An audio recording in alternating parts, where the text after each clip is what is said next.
name is Patti Adank. I work in speech, hearing and phonetic sciences. I'm a lecturer and I study how we process speech.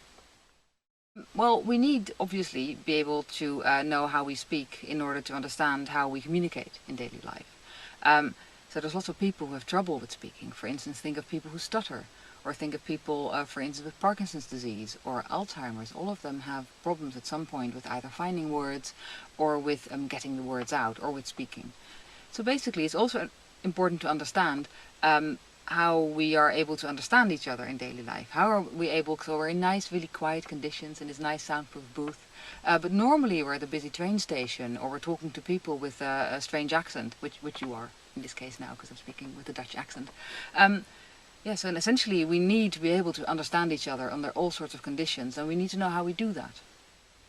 In our research, we're basically looking to see if people are activating parts of their face while they're listening to speech.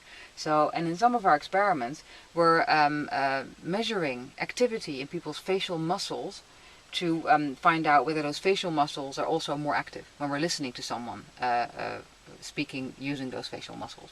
So for instance, if we're listening to someone saying ba, which uses the lips, are you then, while you're trying to find out what this person is saying, are you then also activating your facial muscles? So we do this using some electrodes, so which I'm now going to stick onto your face. And then we measure using that computer there. And then what we do is we basically present stimuli to someone saying ba to this to the participant, and then we measure using these two electrodes whether these muscles are more activated or not. I can give a pulse with this coil, and basically we'll hear a clicking noise. Yeah?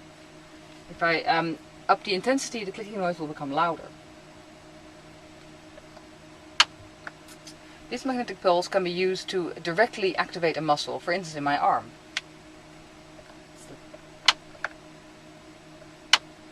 And what we would do, I would put this to the participant's head, give a pulse and then see, and then look at the measurements coming from there. And we'll use that, we'll analyze the data to find out whether people actually do sort of talk while they listen.